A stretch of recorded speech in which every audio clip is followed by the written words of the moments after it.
सभी एकादशियों की तरह सावन मास के शुक्ल पक्ष की पुत्रदा एकादशी भी भगवान विष्णु को समर्पित होती है और इस एकादशी का व्रत पति पत्नी दोनों मिलकर पुत्र प्राप्ति के लिए रखते हैं।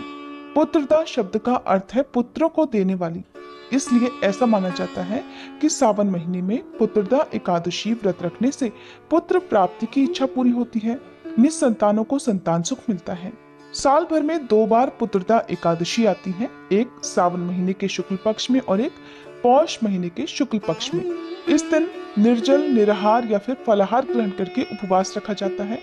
जो लोग पुत्र प्राप्ति की इच्छा रखते हो तो उन दोनों दंपत्ति को मिलकर इस व्रत को धारण करना चाहिए।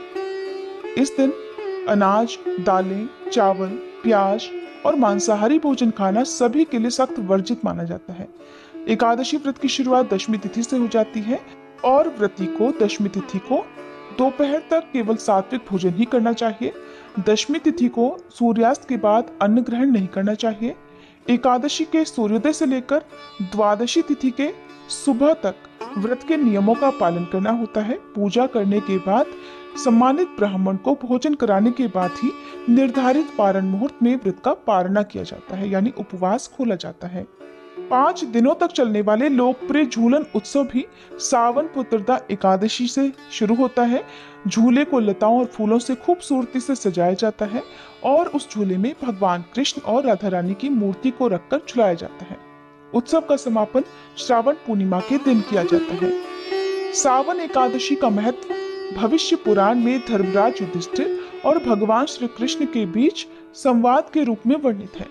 यहाँ भगवान श्री कृष्ण ने स्वयं इस पवित्र व्रत को करने के अनुष्ठानों और लाभ के बारे में बताया है।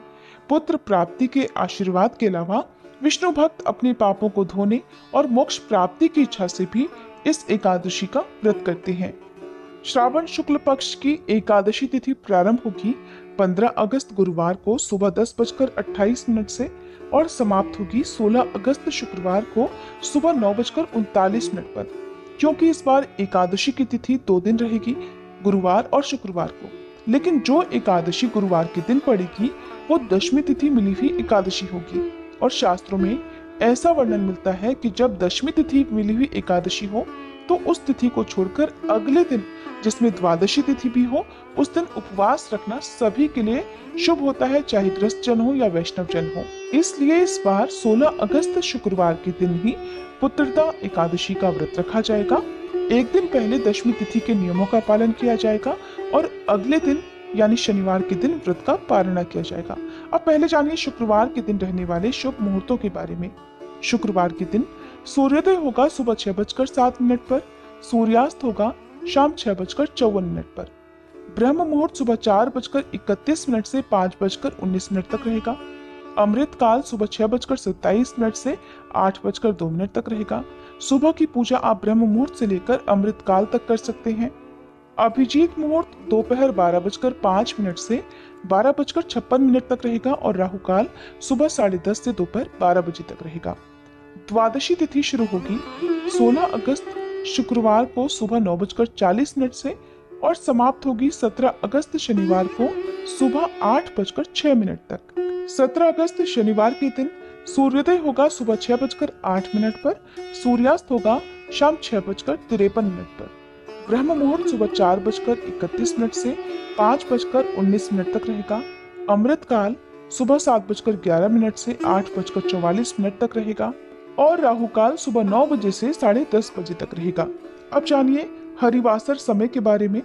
तो 16 अगस्त शुक्रवार को यानी कि जिस दिन एकादशी का व्रत रहेगा उस दिन दोपहर में 3 बजे तक हरिवासर का समय समाप्त होगा।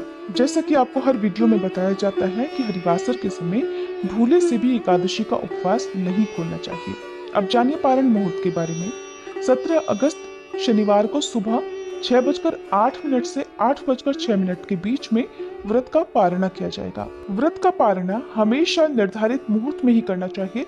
मुहूर्त बीतने के बाद यदि व्रत का पारणा किया जाता है तो ऐसा उपवास फलित नहीं होता है। ये थी आज की वीडियो, उम्मीद है आपको पसंद आई होगी। अगर अच्छी लगी हो तो प्लीज वीडियो को लाइक करके चैनल को जरूर सब्सक्राइब कीजिएगा ताकि इस दिन आप हमारे चैनल पर पुत्रदा एकादशी की कथा भी सुन सकें।